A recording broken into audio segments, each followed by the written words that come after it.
เดินป่าปีนเขาธรรมชาติป่าไม้อยากพาทุกคนไปทำความรู้จักบึงชิราโกมะและหุบเขานิวกันซึ่งอยู่ในจังหวัดนางาโนตลอดเส้นทางที่โอบล้อมด้วยธรรมชาติป่าหมอดึกดำบรรพ์ที่มีมากกว่า519ชนิดและยอดหุบเขานิวที่สามารถมองเห็นภูเขาฟูจิซังได้จากจังหวัดนางาโน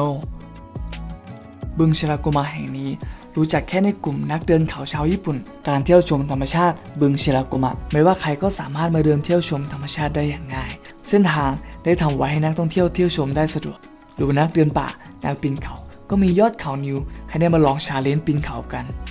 ในวันที่สภาพอากาศดีเราสามารถมองเห็นภูเขาฟูจิได้จากจังหวัดนางาโนเลยไปกันครับบึงชิราโกมะยอดเขานิวอิตมิโยชุบปัตสึ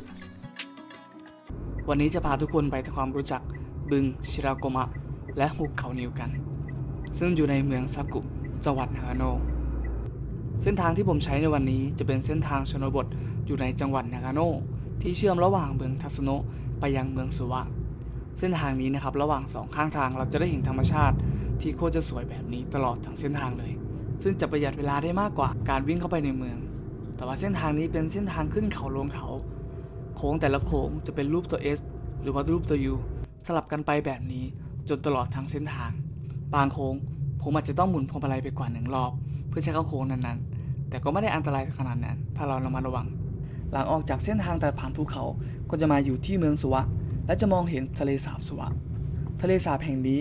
ถูกนำเป็นแรงบันดาลใจในการสร้างภาพยนตร์ชื่อดังในแอนิเมชัน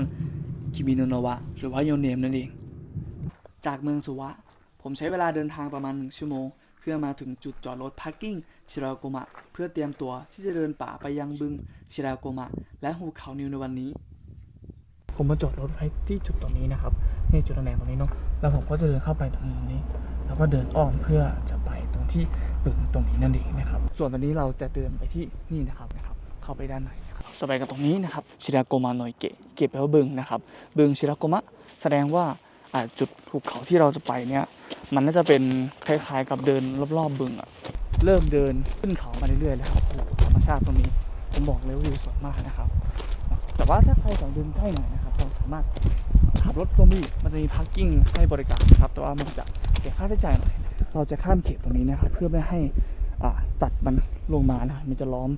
ไว้รอบๆเลยนะครับดูดิยาวไปนู่นนะครับเราก็ยกไปตรงนี้ออกพอเราข้ามไปแล้วเนี่ยเราก็ยกปิดแบบนี้นี่นะครับช่วงหน้าร้อนนะครับตัวนี้ก็จะเปิดนะครับแต่ว่าช่วงหน้าหนาวเนี่ยมันก็จะปิดเพราะว่าหิมะจะตกหนักมากๆเลยนะครับทะเลสาบชิราโกมะหรือที่เรียกอีกชื่อก็คือป่ามอสดึกดำบรรพ์เป็นทะเลสาบธรรมชาติที่ใหญ่สุดแห่งหนึ่งของประเทศญี่ปุ่นซึ่งมีความสูงมากกว่า 2,100 เมตรจากน้ำทะเลธรรมชาติที่อยู่บริเวณป่าแห่งนี้เต็มไปด้วยต้นไม้ดึกดำบรรพ์อย่างเช่นต้นแฮมล็อกต้นสนและต้นมะเดื่ออายุมากกว่าหลายร้อยปีและบนพื้นจะเต็มไปด้วยมอสดึกดำบรรพ์ซึ่งทำให้เราเหมือนกับเดินอยู่บนพรมสีเขียวตลอดทั้งเส้นทางโอ้ธรรมชาติสวยมากๆเลยนะครับดูดินี่คือเส้นทางที่ผมเดินมาเมื่อกี้ธรรมชาติสวยมากแล้วดูรอบๆเลยครับดูดิโอ้สวยมากบรรยากาศดีมากก็มีคนมาเดินด้วยนะทักทายเขาこんにちはครับนี่ในช่วงหน้าร้อนนะครับเขาจะเปิดให้เดินแบบนี้เนาะแต่ว่าถ้าเป็นช่วงหน้าหนาวเงี้ยเขาก็จะปิดในช่วงหน้าหนาวนะครับเพราะว่าที่นี่หิมะจะตกหนักมากๆเลยพอเดินออกจากป่าเมื่อกี้นะครับก็คือเราก็จะมาเจอวิวแบบนี้เลยดูดิสวยมากๆเลยนะครับเห็นว่าแดดเปรี้ยงๆแบบนี้นะครับก็ไม่ได้รู้สึกร้อนเท่าไหร่นะครับเพราะว่าด้วยคำว่ามันอยู่ในป่านะครับป่าญี่ปุ่นส่วนมากมันก็จะเป็นป่าที่แบบชื้นๆหน่อยนะครับนี่นะครับพอเราเดินมาสักพักเนี้ยเราก็จะเห็นเป็นจุดจอดรถด้านล่างตรงนี้นะครับอันนี้จะเป็นจุดจอดรถที่เรามาใช้บริการแล้วก็มีค่าใช้จ่ายนะครับแล้วก็ไม่ได้แพงนะครับอยู่ที่600 เยนเนาะมีกล้องวงจรด้วยสำหรับใครที่แบบว่าprotect รถตัวเองเนี่ยไหมส่วนนี้บึงที่เราจะไปนะครับชิโรกุมาอิเกะ 0.6 กิโลครับแป๊บเดียวนะครับป่าดงดิบและมอสดึกดำบรรพ์เราสามารถเที่ยวชมมอสดึกดำบรรพ์และป่าดงดิบแบบนี้ได้ทั่วบึงชิราโกมะเลยและเส้นทางก็ไม่ได้ยากเราสามารถเดินตามเส้นทางไม้แบบนี้ได้ทั่วบึงชิราโกมะหรือว่าถ้าใครชอบความท้าทายสามารถเดินไปพิชิตยอดเขานิวใช้เวลาไปกลับประมาณ4ชั่วโมง ในวันที่อากาศแจ่มใสเราสามารถมองเห็นวิวภูเขาฟูจิได้จากจังหวัดนางาโนเลยซึ่งวันนี้ผมจะพาทุกคนไปพิชิตยอดเขานิวด้วยที่ผมอ่านข้อมูลนะมันจะเป็นมอสมามีมาตั้งแต่นานมากเลยนะครับญี่ปุ่นใช้คำว่าเป็นมอสดึกดำบรรพ์นะครับญี่ปุ่นเขาเรียกมอสอันนี้ว่าโคเกมารุนะครับนี่มันจะมีหน้าตาคล้ายๆแบบนี้นะครับแต่ว่ามันไม่ใช่แมลงนะแต่ว่ามันเขาเลยเป็นพุ่มๆกลมๆแบบนี้นะครับนี่นะครับสวยมากเลยนะครับนี่เป็นมอสที่ขึ้นตามธรรมชาติแถวนี้เลยนะครับ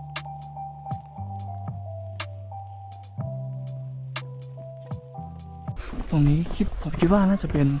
จุดแคมปิ้งนะครับตรงนี้โอ้จริงๆด้วยนะครับตรงนี้เป็นจุดแคมปิ้งนะครับเราสามารถมาแคมปิ้งตรงนี้ได้ด้วยนะครับชิราโกไมแต่มันก็รู้สึกแบบกลัวๆอยู่นะตรงนี้แต่ว่าใครที่แบบว่าชอบบรรยากาศพายเรือนะครับเราสามารถมาเช่าเรือแล้วก็พายตรงนี้ได้นะครับแต่ว่าหุบเขานิวที่เราจะขึ้นไปอ่ะมันจะอยู่นู่นฝั่งนู้นนะครับตอนนี้จะมองไม่เห็นต้นไม้มันบังเยอะมากเลยบึงชิราโกมะเป็นหนึ่งในบึงทะเลสาบธรรมชาติที่สวยสุดแห่งหนึ่งของประเทศญี่ปุ่นจากจุดจอดรถมาที่นี่ใช้เวลาเพียงแค่15นาทีและเป็นจุดแวะพักของนักปีนเขาที่จะเดินทางไปยังยอดเขานิวและยอดเขาต่างๆ30นาทีจริงด้วย30นาที800นะครับนี่ค่าบริการพายเรือโบโดก็ช่างว่าโบโดมีเบียร์สดด้วย600 เยนเราไปฝั่งแคมปิ้งนี้กันเพราะว่าเราจะไปหุบเขานิวต่อหุบเขานิวผมคิดว่าเขาน่าจะให้มาแคมปิ้งบนนี้นะครับเพราะว่าถ้าลงไปด้านล่างอ่ะมันจุดพื้นที่ไม่พอนะครับที่ผมดูข้อมูลมานะครับเขาบอกว่าจะใช้ระยะเวลาเดินไปกลับเนี่ยประมาณ2 ชั่วโมงนะครับคือธรรมชาติอุดมสมบูรณ์มากๆเลยนะครับคือเย็นมากนะตอนนี้นะครับผมเช็คอุณหภูมิเมื่อกี้มันจะอยู่ที่12 องศาตอนนี้บรรยากาศเย็นมากๆเลยนะครับแล้วดูดิคือมอสแบบขึ้นเต็มสีเขียวสวยมากนะคือเราก็จะเจอป้ายแบบเนี้ยบอกว่าเราจะไปที่ไหนนะครับคือหุบเขานิวคือตัวนี้นี่นะครับมันจะคล้ายกับขีด2 ขีดสั้นขีดยาวนี่ครับนิวนั่นเองแต่ว่าเสียดายเนาะมันไม่มีภาษาอังกฤษให้นะครับ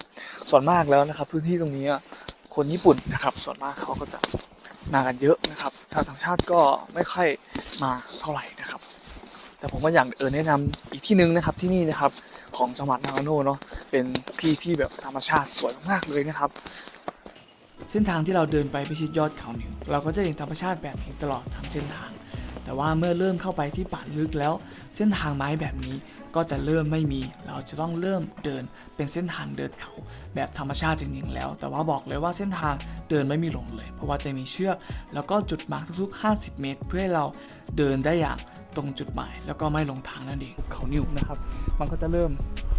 เป็นเขาเรียกว่าอะไรธรรมชาติเนี่ยเตรียมตัวแล้วเพราะว่าไม่ได้มีเขาเรียกว่าอะไรไม้ให้เราเดินง่ายนะครับอันนี้เราจะต้องแบบไต่ตามหินตามรากไม้แบบนี้นะครับลื่นๆนิดนึงนะครับถ้าเราแบบใส่รองเท้าผ้าใบเดินต้องอาจจะเป็นรองเท้าที่แบบว่าการลื่นหน่อยนะครับเวลาเหยียบบนหินเนี่ยโอ้โหธรรมชาติมากมันก็จะเข้าป่าแล้วก็เดินออกมาแบบนี้ตลอดทั้งเส้นทางนะครับเพราะว่าด้วยเขาว่ามันจะมีบึงด้วยใช่ไหมครับเขาจะต้องทำเส้นทางแบบนี้ให้เราเดินข้ามบึงน้ำได้ด้วยนะครับตัวนี้แฉะมากนะครับเป็นโคลนเลยเดี๋ยวเปื้อนรองเท้าไม่เอาผมไปฝั่งนี้เข้าไปในป่าเปื้อนรองเท้าเดี๋ยวเปื้อนรองเท้าลำบากนะหลบไปตรงโคลนเมื่อกี้ตัวนี้หัวมากทุกคนโคลนทั้งนั้นเลยเดี๋ยวผมจะเลาะไปตรงนี้ดีกว่าตัวนี้โคลนนะครับเพราะว่าส่วนมากแล้วเขาก็จะเดินกันฝั่งนี้แหละเพราะว่าดูมันเป็นรอยอยู่นะครับรอยคนเดินโอ้โหลื่นนะแต่ว่าตรงนี้ลื่นรวมสมบูรณ์จริงนะครับดูดิอันนี้คือเป็นต้นไม้ที่มันล้มไปนะครับตรงรากมันดูมีเหตุเกิดด้วยดูดิครับเป็นรากไม้ต้นไม้ที่มันล้มไปนะครับนี่เห็นไหมนี่ครับโอ้ดูตรงนี้มอสขึ้นแบบอุดมสมบูรณ์มากสวยมากเราเดินมาได้ประมาณผมคิดว่าครึ่งทางครับคือไม่รู้ระยะทางเขาไม่ได้บอกนะครับแต่ว่าหุบเขานิวไปฝั่งนี้ที่ผมจะไปใช่ไหมนี้มีภาษาอังกฤษหน่อยแต่เมื่อผมเริ่มเดินเข้ามาลึกป่าลึกเข้ามาเรื่อยๆนะครับเราก็จะเจอโอ้โหมีได้เห็นก้อนใหญ่ๆเลยนะครับ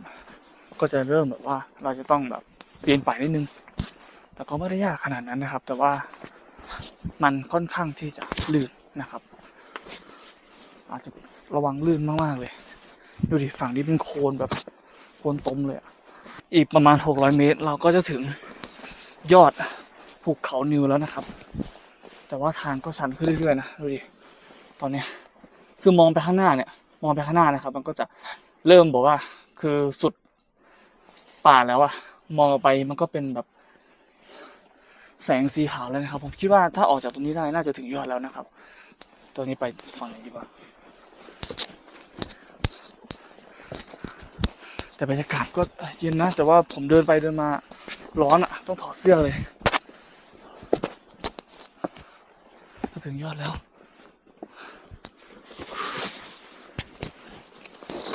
ถึงยอดแล้วนี่ไงหุบเขานิวเห็นป้ายด้วย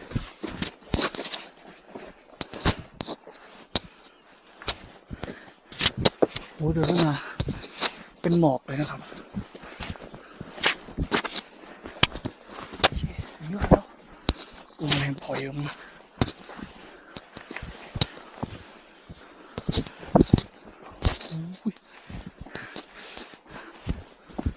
โอ้ไม่เห็นวิวเลยนะครับเสียดายไม่เห็นวิวเลยแต่ว่าหมอกเยอะมากหมอกหนามากนี่นะครับบนยอดภูเขานิว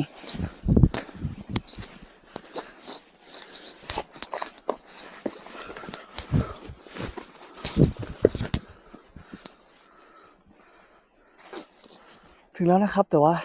เสียดายมันไม่เห็นวิวหมอกลงหนามากดูดิครับทุกคนหมอกหนามากเมื่อขึ้นมาพิชิตยอดเขานิวได้สำเร็จแต่เราไม่สามารถมองเห็นวิวเทือกเขาอื่นๆแม้กระทั่งวิวภูเขาฟูจิจากที่นี่ได้เลยเนื่องจากหมอกที่ลงหนาจัดมากๆทำให้เราไม่สามารถมองเห็นวิวอะไรได้เลยและสภาพอากาศที่ต่ำลงเรื่อยๆด้านล่างอุณหภูมิอยู่ที่26องศาแต่ว่าเมื่อขึ้นมาวันนี้อุณหภูมิอยู่ที่10องศาแต่นี่ก็เป็นเสน่ห์อย่างหนึ่งของธรรมชาติที่เราไม่สามารถคาดการณ์สภาพอากาศได้เลยแม้ว่าผมจะเช็คมาดีแล้วก็ตามนะครับเป็นวิวจากยอดเขานิวนะครับ2 ชั่วโมงครึ่งนะครับแต่ว่าเสียดายนะครับมันมีหมอกหนานิดนึงนะครับมองไม่เห็นแบบวิวด้านล่างได้แบบทั่วทั้งหมดนะครับวันไหนที่บรรยากาศดีๆนะครับแดดดีๆจะสามารถมองเห็นวิวภูเขาฟูจิได้ด้วยนะครับจากจังหวัดนางาโนะจากหุบเขานิวตรงนี้ได้เลยนะครับแต่ว่าดูดีหมอกหนามากนะครับกำลังจะกลับลงไปถึงด้านล่างอีกแล้วนะครับฝนตกดีนะครับที่แบบว่าเอาชุดกันฝนมาด้วยเพราะว่ากระเป๋ามันมีพวกอุปกรณ์กล้องพวก